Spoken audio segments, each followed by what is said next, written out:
Adventure in Pipeman on W4CY Radio.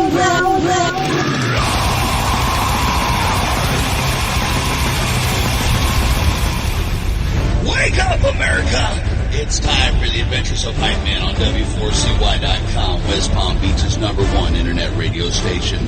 Here's your host, the Pipeman.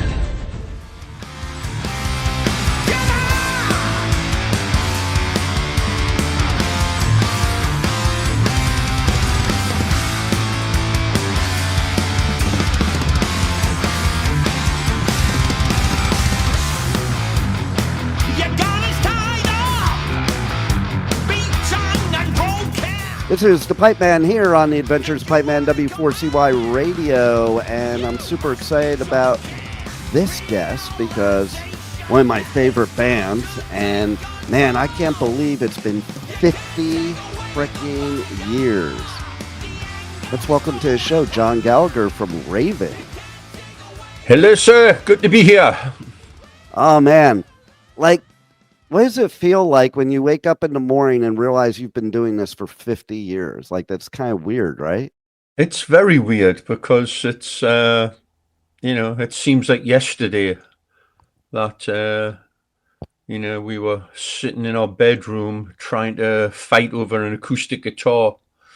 And then, my brother and our friend down the street came up and said, "Hey, we're going to form a band and you can play bass."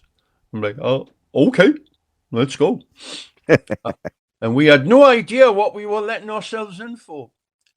Because, I realized, here in the States, kids about our age at the time, there was a band on every corner. Ever since the Beatles broke, everyone in America wanted to be in a band. So, and it continued. And that wasn't where we were. There was nobody around. No one in our area that we knew was in a band. I mean, there was some people that ended up doing it, but we didn't know who they were. We weren't hanging out. They weren't playing shows or anything like that. So we learned it all the hard way. There wasn't anyone on our level to kind of copy or steal ideas from.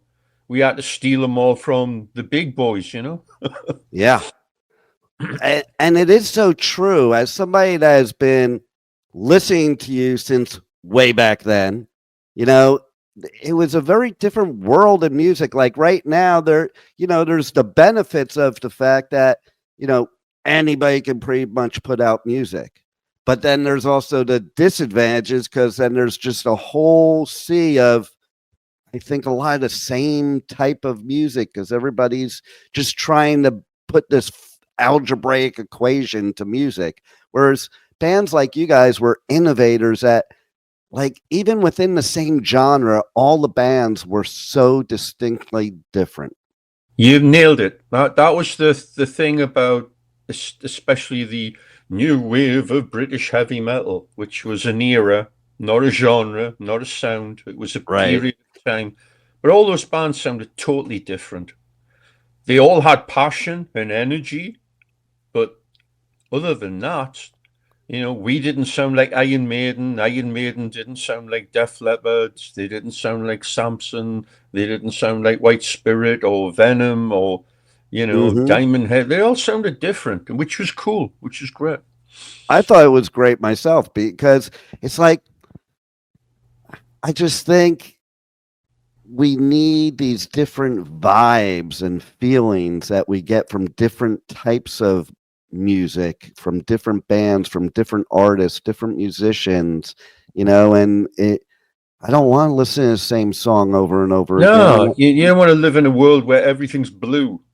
And you don't want I'm going to eat pasta every day for the rest of my life. It's moderation. There's a spectrum. Check it out. Yes. There's different colors, Absolutely.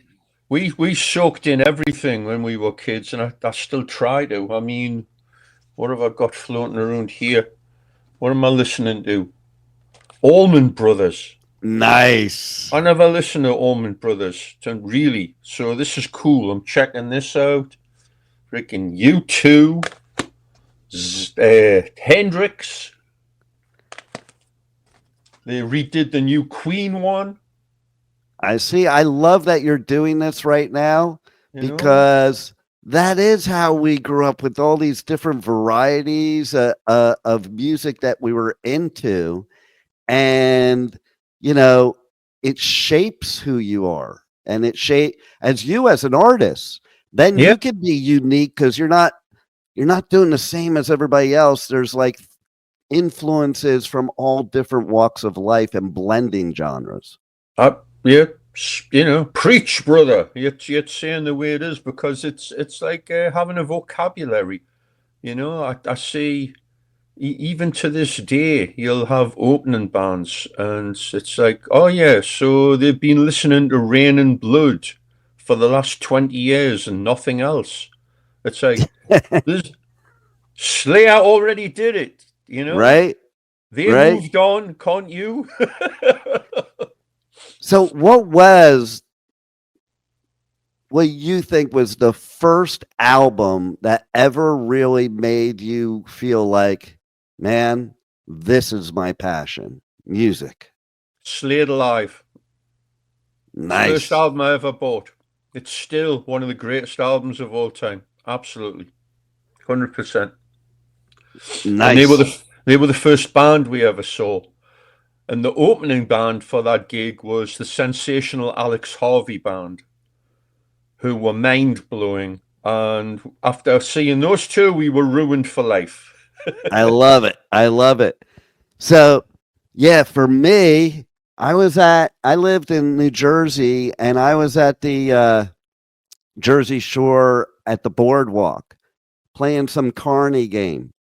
And I saw this Carney game where you could win an album. And I saw this album up there that I'm like, oh, those dudes look cool. And so I played the game, and I did win it. And it was Kiss's first album when it first came out. Very cool. And I was ruined after that, Yeah. So same thing. I mean, those guys will tell you, there's so many interviews with Gene Simmons where he goes, if it wasn't for Slade, there wouldn't be a Kiss. Because, they took that concept and ran with it and went somewhere else with it. But absolutely, big bombastic songs, lots of hooks, big guitar riffs. Yeah, of course. You have influences, but you don't need to be like your influences. You just evolve from those influences. Yeah, like you say, you pull from that vibe. I mean, we religiously went to see every concert we could. So we saw Slade and Alex Harvey. I think the next one we went to see was Status Quo, who were like one of the best live bands you would ever see. Just ridiculous. Imagine 2,000 people headbanging like crazy. Just nuts. I love it. Nuts. Oh my God. Budgie. Oh yeah.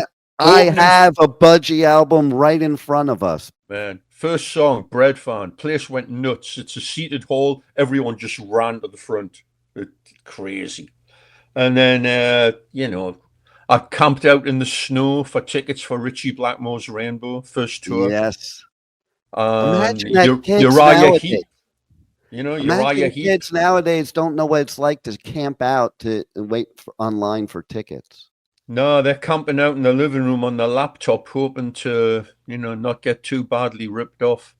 And we were lucky where we were because, there was club shows in Jersey, but I mean, a lot of your shows, you were going to the Garden or you were going to the Meadowlands, and it's okay, but you still kind of need your binoculars to see what's going on. And we were playing what would be the equivalent, maybe the Capitol Theatre. That's where all the bands played, the Newcastle City Hall. 2,000 capacity with a balcony, not a bad seat in the house. Right. So that was our education, seeing these bands coming in and watching the opening bands and saying, they got a tough road here. How do they handle it? Do they win the audience over? And some of them did, and a lot of them didn't. And you would say, well, they suck because they're not connecting with the audience. They're not a bad band, but they're not reaching out. They've got no showmanship. And, you would figure it out. Connecting's the key word right there because, okay, so in 1980, my dad moved me from New Jersey to LA. And I went to my first club show ever. And that ruined me too, because it was like, I said, I'm never going to a real concert ever again because of everything you were talking about, that intimacy, the connection. And so it was at the Roxy on the Sunset Strip. Right. And it was Motley Crue before they even had an album. Oh, brilliant. Yeah. And so they weren't glam. They were more like horror punk. And they were trying to set the Roxy on fire to bring Satan in.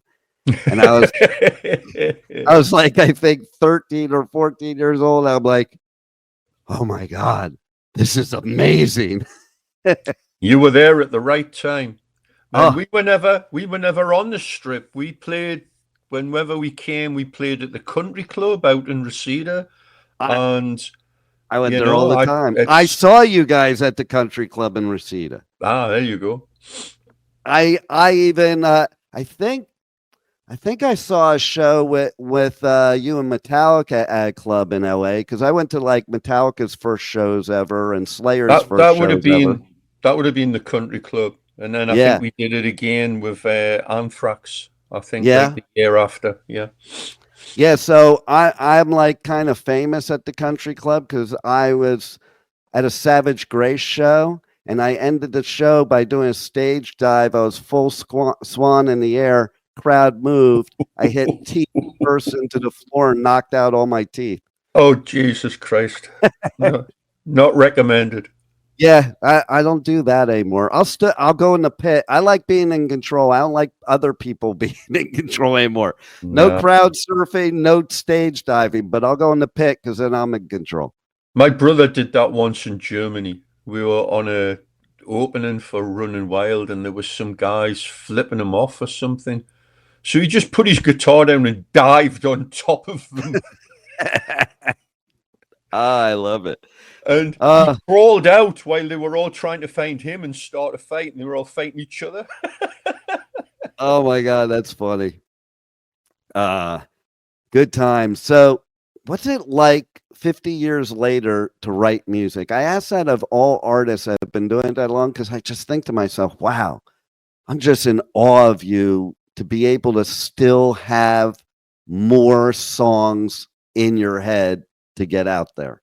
You won't believe this, but literally 1 minute before I clicked on here, I had that guitar and I'm like, ooh, that's a good riff. Let's record it. So I pick a guitar up these days and, thank you, the muses, whoever. It's usually one of the first thing or the second thing I play. I'll just put my hands somewhere and go, oh, where do we go from here? And come up with an idea, record it, and then, go back to it later. And if it still sounds good, we'll go somewhere with it and we'll see where we can take it. But it's mysterious. And as you've probably heard from many people, you don't want to even get into it. You don't want to ruin the mojo. It's just like, right. And just let it happen. Also, it's not from you. You are like receiving from somewhere. God knows where you're receiving. And it's that spectrum. I'll receive this and somebody else will receive something else. We never get the same thing. And I don't question it. I just go with it. And the more, the merrier.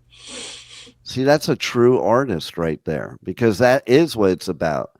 To being an artist, I don't think people think it's the physical person that it's like, it's just this vibe and energy that comes into you, and it doesn't come into everybody. It's certain people. You got to be tuned into that. And, there is craft involved following this, where it's like, okay, sure, I've got a great idea. Where do I go from there? And then that's craft and experience. But you can't build a song purely on craft and experience, because then it turns into Max Martin and, whoever's writing for Britney Spears this week. That kind of thing, which is it's a different talent. But to me, it's like bricklaying. Or, there's a pattern and you follow it and it works. And that's great. but that's not trying to do anything new, you know? Well, it's kind of like I think of it this way too. Even, kudos to the performing artists that, they perform, but somebody else writes a song. No hate at all, but I couldn't imagine myself doing it. Like, I couldn't imagine singing somebody else's song or playing somebody else's song because it's not my feelings. Like, I think songs are very personal to the artist, and I think us as the audience, we need to see that. And if you're Yeah. just doing somebody else's feelings, people can tell. They see it and they can tell. You can put yourself into it, but I mean, no one would doubt Roger Daltrey singing Pete Townsend songs. Yeah. It brings them to life. You bring another, and Pete will sing them, and they're different, totally different when you hear his demos to what they did. So you can do that. But if it's a case of being the performing monkey, here's the song, sing it, and there's nothing coming in creative at all, that's a different story, And I mean, would you say it's true when you're a band, like speaking of Zeppelin or the Beatles, that even though one person's maybe writing it, you're collaborating, so you're part of that process anyway. So you do have the feeling because you have input into it. Yeah, and once everyone puts that input into it, it elevates it. It turns into something far beyond what you started with. Yeah, absolutely. So can't take away the fire. I mean, it's as good or better than 50 years ago. Like that's the plan. That's not only amazing, but it is the way it should be, right? Like you perfect your craft over the years. Like I think of it, we talk about the old days, and it's so great now that we don't have the gatekeepers anymore and the division and all that, because I remember, speaking of Metallica, I remember when the Black album came out, and me and my friends were like, posers, we're never listening to them again, blah, blah, blah, stupid young shit. And, the fact of the matter is then you have to think of the musician. The musician wants to grow and wants to get better and learn and perfect their craft. They don't want to stay essentially a garage band. No, I mean, that's when I get the question, when Metallica opened for you, did you ever think they would turn into the phenomenon they are now? I'm like, no. And they didn't. It was the band that had been on that tour and then went with other bands and learned and honed their songwriting chops and did the second record. Yeah. That's the band that grew into what they are now, not the first one. It's not disparaging the first album, but that particular band, that would have never grown into what they was. There's no way. Well, think about it. Any band that puts out those type of original albums, that first album, they're usually teenagers when they wrote it. And, so I think of anybody in any craft. If you've been doing something for 20, 30, 50 years, you wouldn't do it that long if you weren't getting much better after all that time. You would hope so. Yeah. Right? There's probably examples to the contrary, but you would hope so, So, in our case, we basically laid down the gauntlet on our first album, and it had quite a variety of stuff. But there was a common thread where it was all revved up and crazy. But there was, an acoustic thing. There was Tyrant of the Airways with a quiet bit in the middle. So there was stylistically places to go. We weren't, it wasn't like the Ramones' first album or something where it was, there you are and that's it. Right. Totally. And Metallica could have done the same thing. They could have made Kill 'Em All Part 2, 3, 4, 5. They didn't. They branched out. And the second album kind of did what our first album did, where they had opportunity to go places. I mean, and they actually said to us on that tour, we love the All for One album because you guys have broadened what you do without changing who you are.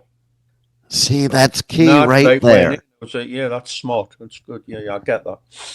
You know, because you do want to be true yourself, but that doesn't mean being exactly yourself, is the way I kind of think of it. It's like you become an additional part of you.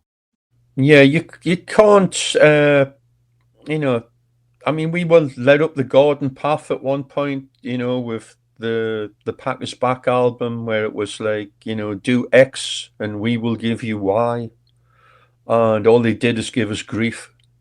Mm. And we sat and had a big meeting, I remember, because they weren't going to give us money for a video, Atlantic Records. And it was like, why did they make so much of a big deal about, trying to be more commercial? And we were like naive and like, oh, okay. We just went, nah, no more. I don't care if Nice. I have to live on cat food. Let's do an EP along the lines of who we are, what we think we should be, and make music for us. That's the And, only way and to do it, I think. immediately from then on, people were like, yeah, okay, we get it. And that's, integrity, I guess. Absolutely. And people can sense that and follow it and appreciate it. 100%. And that's, to me, that's a true artist. So how do people connect to you guys on social media, on the web? How do they check out the new album and all your music and all your We're work? on, is it Official Raven is the Facebook and Instagram, I believe. RavenLunatics.com, which you've reminded me I have to get them to update something.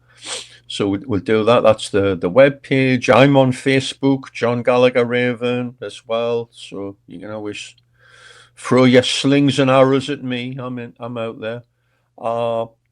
And it's the internet is a two-edged sword, but the good parts of it are great. We have instant feedback with our fans. We can show them stuff. We can, you have that connection, which is it's so cool.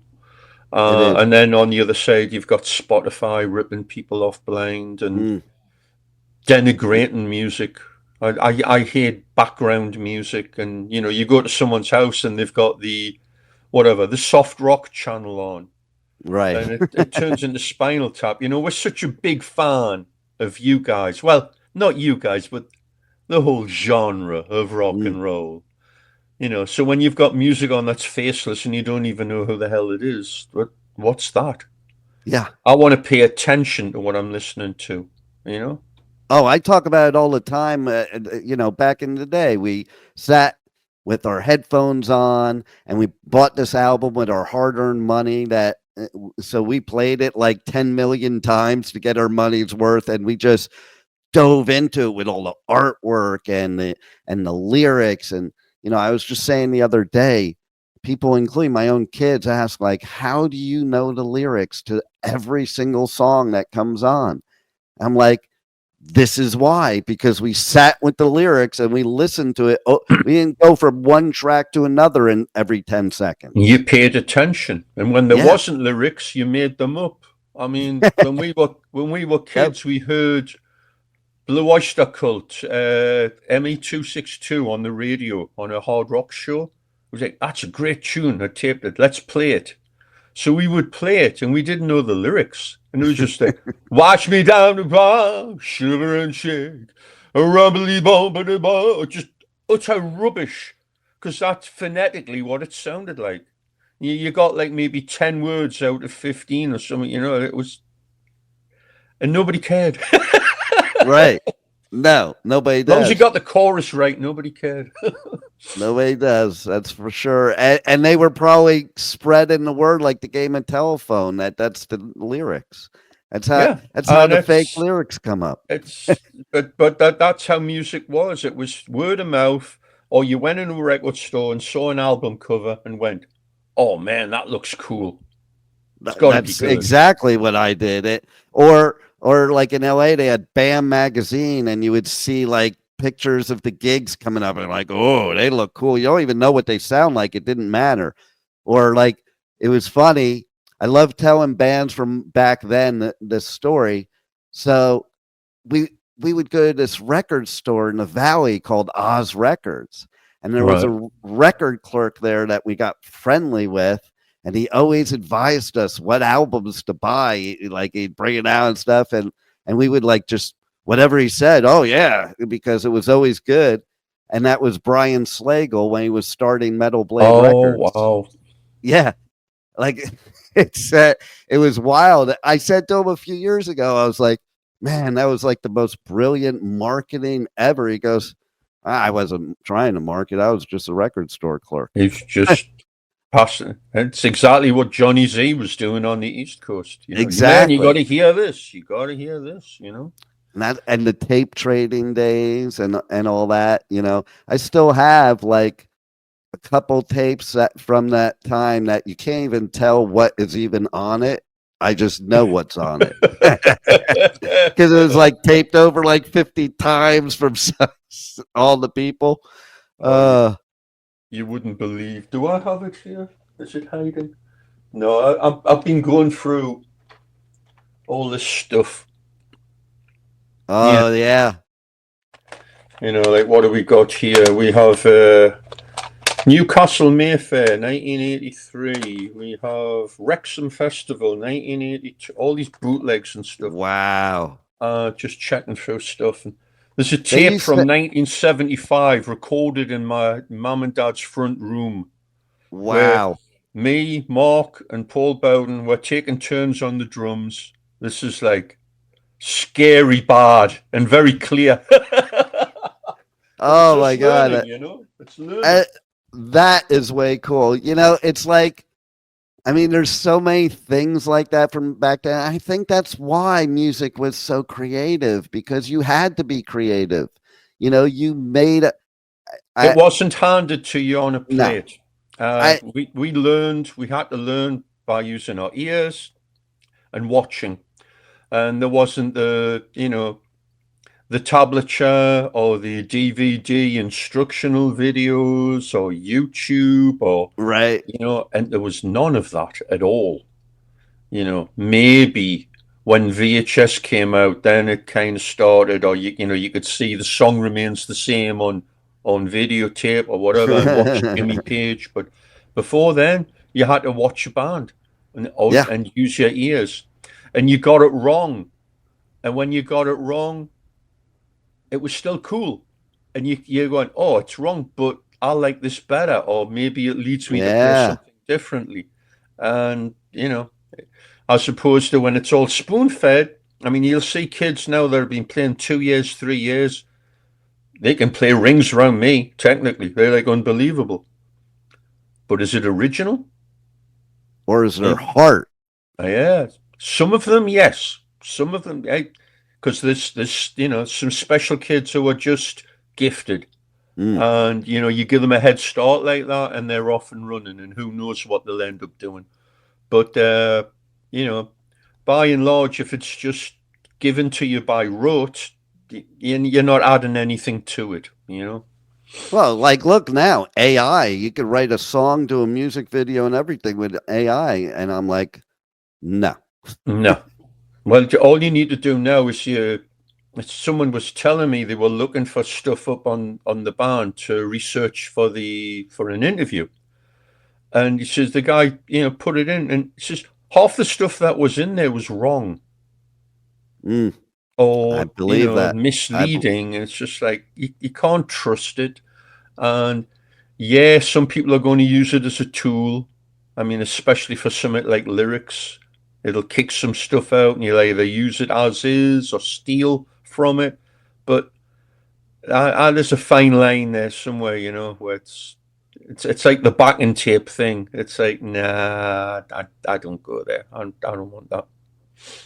Yeah. So my research is being in the car with my bro in the 80s, playing parts of your songs over and over again sometimes for the high-pitched, unbelievable screams. Like, we would be so like enamored that we gotta listen to that again.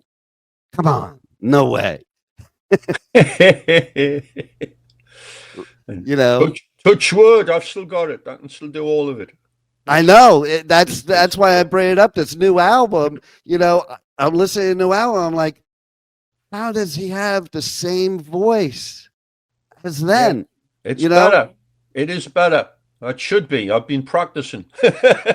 See, that's but pretty the good. new album, that EP, Can't Take Away the Fire, you put that first track on, Black and Blue, that'll clean your clock. That'll knock your head. Your hairpiece will fly through the air. That's as vicious as anything we've ever even dreamed of. And we're very lucky. We're a legacy band. We've been around forever. We have all that history. But it's not who we are. We're a band making new music and continuing to do it and push the envelope.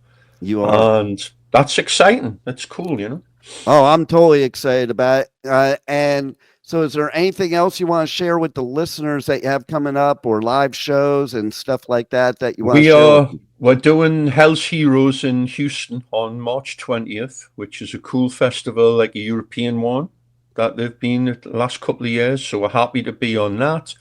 We're going to be writing. We're writing right now, as I said. Mike's building a new studio. So once that's ready, we'll be in doing that. European dates being booked for September. And hopefully the States either right before that or right afterwards. Nice. Well, I'm sure I'll be at one of those. Actually, it's funny because I go on tour doing coverage at music festivals all over the US, UK, Europe, and I saw that Hell's Heroes festival. I'm like, I'm going to look into seeing maybe covering that one. And now that you said what you did, now I'm like totally convinced, because you never know. If you never know, but it's not like one of these, where you see all these horrible 90s, fake metal bands playing it. This is like Headbangers Open Air, or it's like Keep It True, or one of those. It's Well, the minute you said like a Europe, when you said like a European festival, I'm like, oh, then it's got to be a good festival, and I'm gonna have to check it out. Absolutely, yeah. Well, I'm totally stoked about this new music, 50th anniversary. Everybody's got to check out the new album, check out your live shows, buy your merch. It's limited edition, 1,000 copies, all are signed.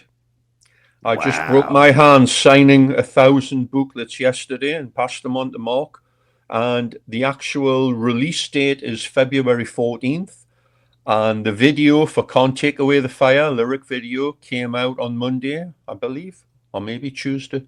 But it's out there. Look it up and annoy your neighbors. Turn it up.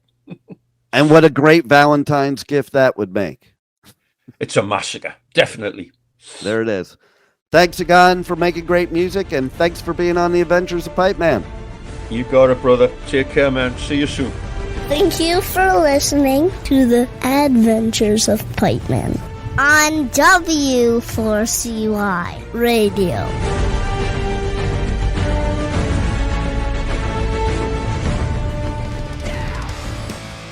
Hello there, ladies and gentlemen and maniacs. This is John Gallagher from Raven, and you are listening to the Pipeman on W4CY Radio. Turn it up!